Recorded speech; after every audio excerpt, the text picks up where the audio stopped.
My name is Imtiaz Bhuiyan, and I am a Pokemon trainer.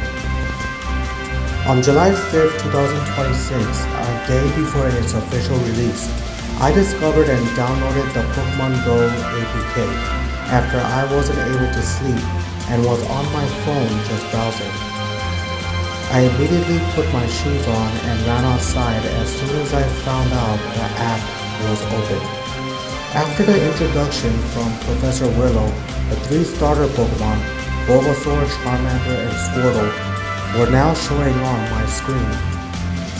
I have been wanting to either choose Charmander or Pikachu, but since I did not know about the trick for getting Pikachu at the time, I decided to capture this Charmander and start my journey from there.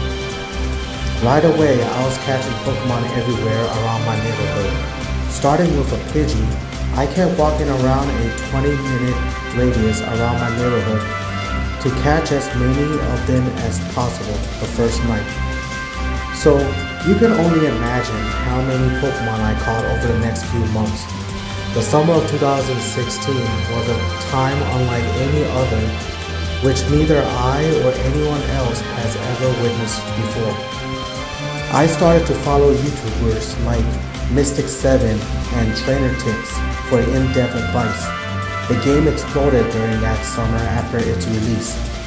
I was part of Pokemon Go South Jersey as an admin at the time, and I had a lot of work to do to bring the popularity of this game to its peak. I remember seeing non-stop posts about the new Pokemon that people are catching. Every post was similar on Facebook for those few months.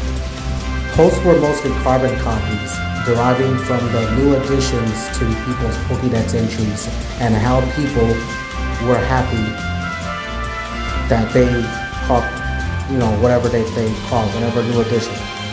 I myself was intrigued with the AR feature when I took photos with my Pokemon. That's how it was like for the first month. But then later on, people start catching on to certain things such as IVs or individual values for attack, defense, and HP. The game was everywhere, no matter which town I went to. During that first weekend, my friends and I stayed up until 5 o'clock in the morning walking around searching for Pokemon. And the game was a hit amongst all my friends. That entire summer was when I had so many things to do with my friends, as long as they were willing to be active and go out to play the game. There were nights I was hanging out with my friends in Ocean City, which was some of the most fun I've ever had in my life. Mind you, Ocean City, New Jersey was a haven for Pokemon Go. There were so many stops and so many spawns of Pokemon. The boardwalk was crowded with Pokemon trainers. There was hardly anywhere to walk because of how much people were playing the game. There were people on their phones not paying attention in front of them for most of the time. Police officers were getting upset at how much people weren't paying attention as they were walking, and I overheard them blaming the game for the incompetence of the people they were witnessing. It was a bit disappointing to see so many people glued to their phones, and I have to be honest, this was going in the opposite direction of what I wanted from people. Generally, up until that point, I already hated this generation or era we were living in, with so much technology and especially cell phones. Up until that point, I was witnessing people trying to become, and what I could basically describe them as, zombies. However, the thing that was different about this game is that even though people were on their phones, it was forcing people to do peer-to-peer interactions. I noticed that there were huge groups forming because of this game. I wanted to keep playing for this reason, for the social interactions. Not much for the Pokemon or the game itself, but all the good that was coming from such a basic game. In August 2017, myself along with other hosts were able to create a Pokemon Go scavenger hunt in Ocean City, which was an absolute hit, by the way. Too bad I got busy and now I'm too old and way too busy to host anything like that. But I still play the game. Yes, the game was basic in the sense that there was not much to do, and so the bandwagoners were leaving by the time summertime ended. The bandwagoners were people who only played the game to follow current trends or to join their friends in something temporary or just to ride the hype train for the time being. Many people today still believe that there's not much to do in this game. But honestly, if you have stayed with the game since the beginning, you would have seen how much the game has become overwhelmingly technical and robust. After the summer of 2016, we got things like the Pokemon Go Plus device, which makes the game so much more fun in my opinion. The Halloween event and every other subsequent holiday event, the Buddy feature, Gen 2, yearly Pokemon Go Fest, international events such as Safari Zones, legendary and normal Pokemon rating, community days, Gen 3, the fine-tuning of the AR features, Adventure Sync, which really helped being able to still play while the game is completely off, Gen 4, the Friends feature for trading and PvP battling, Research tasks, Shiny hunting, Team Rocket NPC battling, Gen 5, compatibility with other Nintendo Pokemon games like Pokemon Sword and Shield and apps like Pokemon Home, Mega Evolutions, Gen 6, Routes, Daily Incense, the addition of the Partner Campfire communication app, Gen 7, Gen 8, Gen 9, Dynamax rating which can involve more than 20 people, party play, Dynamax rating and Gigantamax rating by the way, party play,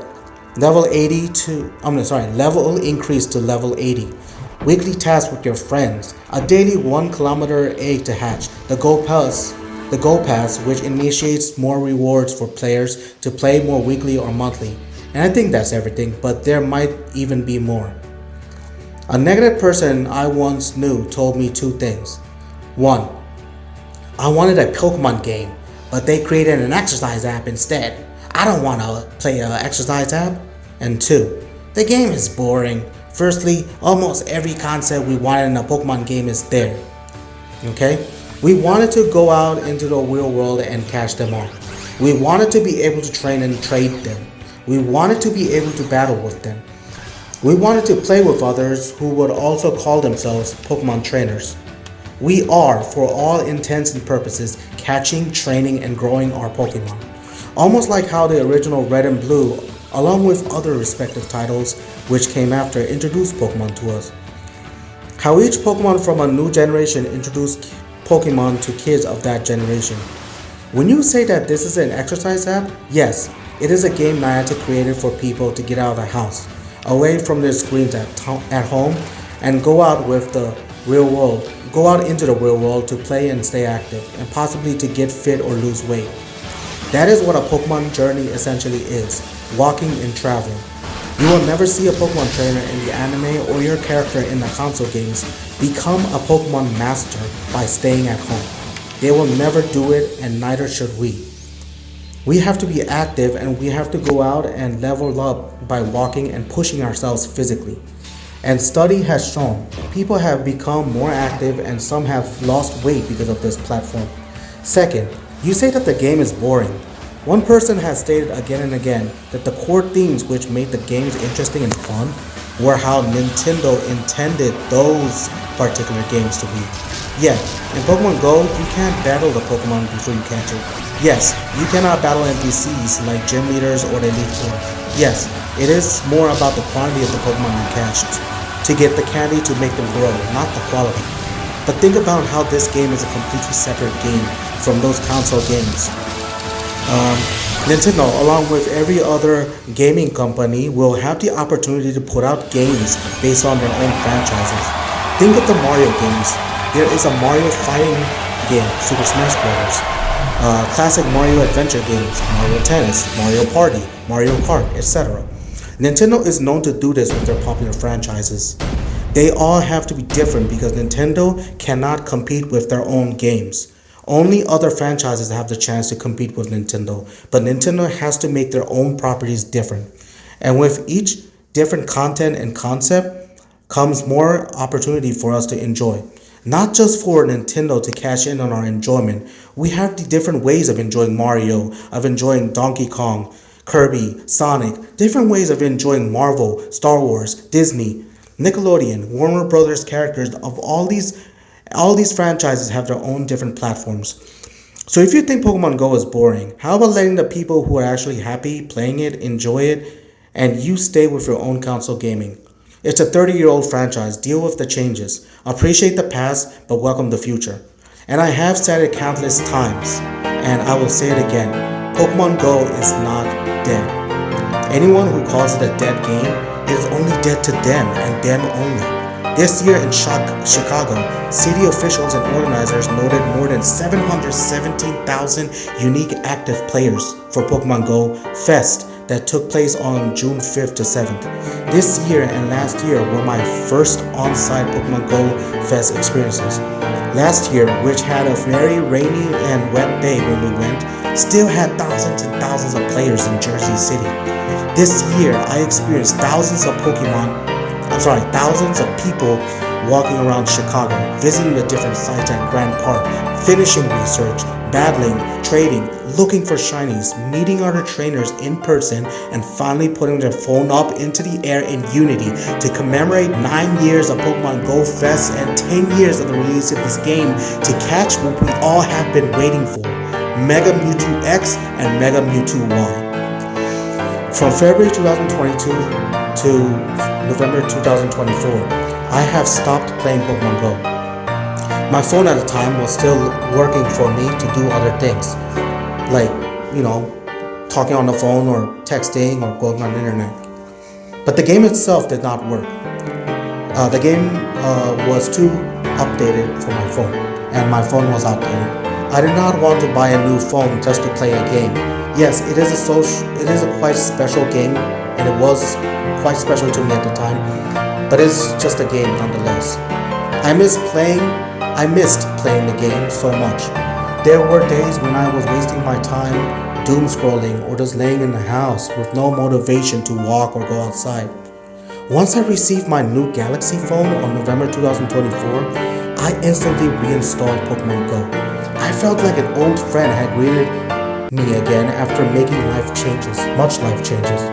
There were some updates to the game, not much, sorry to say, but it still felt fresh and new, like how I started it back in 2016. I was reminded of a world when we did not have this game and now it is here, and I want to appreciate the world we live in with this game existing. I again started going to raids, walking, battling, finding new groups to play with, and everything else, even though it was the middle of winter. I don't know what it is about me, stemming from my original love for geocaching. I just love getting out of the house and experimenting with location-based software, and especially location-based games. And with AR, like how I started with Niantic's other game, Ingress, to me, it's just an even bigger reason to play. I want to quote Ma Nanna Marie, who is at level 77 Go player. She let me use this quote. Thank you. And I appreciate you and the love for this game. So her quote goes as the following. Find a thing that leaves you lighter than when you arrived. We all need an oasis. One of mine happens to be Pokemon Go. Some people see a game. I see miles walked instead of miles worried. I see sunshine instead of four walls. I see laughter instead of complaining. I see children, teenagers, parents, grandparents, veterans, engineers, teachers, students, retirees, all sharing the same sidewalks without caring what the other person does for a living or who they voted for. I see strangers congratulating each other over a shiny pixel on a screen. I see coffee with friends, Fridays trading, Monday raiding, and so many events to laugh and walk through. I see movement, I see curiosity, I see history, murals, parks, trails, and little places I never would have discovered if I hadn't been chasing a virtual creature. I see goals that I have nothing to do with money or status. I see an excuse to say yes to a trip, to take another walk, to spend another afternoon outdoors. To spend. Most of all. To spend. LOL. Most of all, for a little while, I see a world that feels lighter. We all deserve a place that quiets the noise. It doesn't have to be Pokemon Go. Maybe it's gardening, maybe it's painting, maybe it's fishing, maybe it's books, maybe it's knitting, maybe it's golf, maybe it's biking, maybe it's flying. Whatever it is, protect it. Because an oasis isn't where we escape life. It's where we refill ourselves so we can return to it. So yes, ladies and gentlemen, Pokemon Go is not the greatest game to ever grace our Androids and iPhones or whatever screen. There are still dozens of things I want Niantic or Scopely to bring to this game. I am also frustrated that many other of Niantic's other projects have failed to gain traction, such as the wonderful Harry Potter Wizards Unite, or the NBA game, or the cancelled Marvel game. And yes, there are things which have frustrated me and things which have wasted my time when I play this game, like it does to everyone I play with. Like the gym system. Please bring us more to do with the gyms. Maybe some gym leader NPCs, maybe some actual gym badges. Let people get the chance to become gym leaders maybe.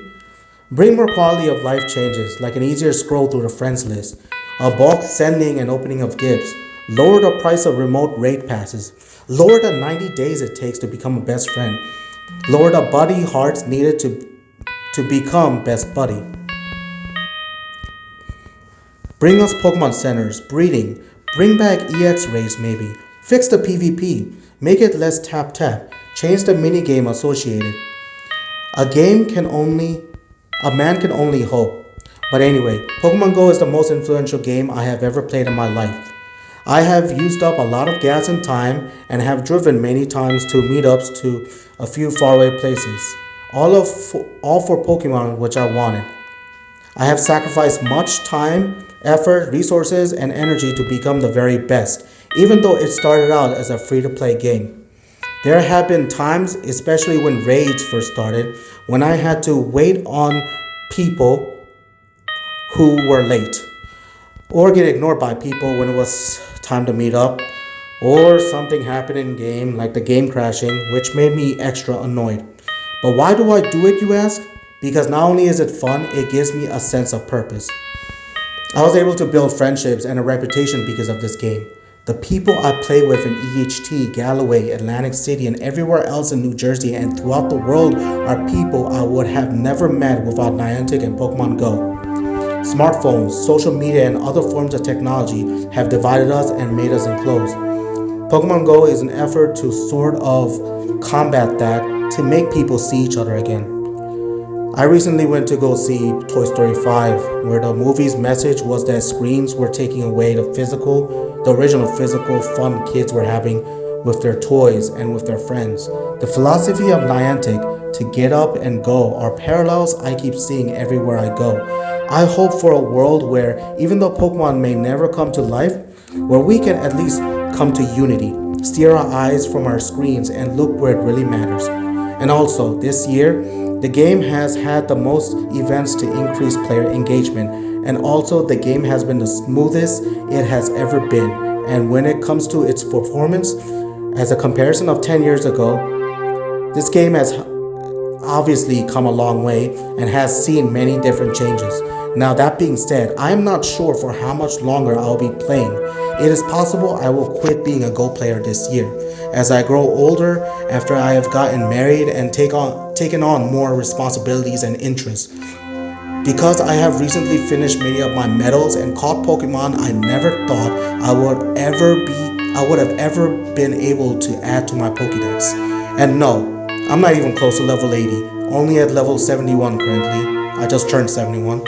But the memories of the footsteps I have made, the swipes and all the taps on all of my phones, the friends who have come and gone, the recent departure of Niantic to welcome Scopely, and features I still hope they would still add, will be a part of me for the rest of my life.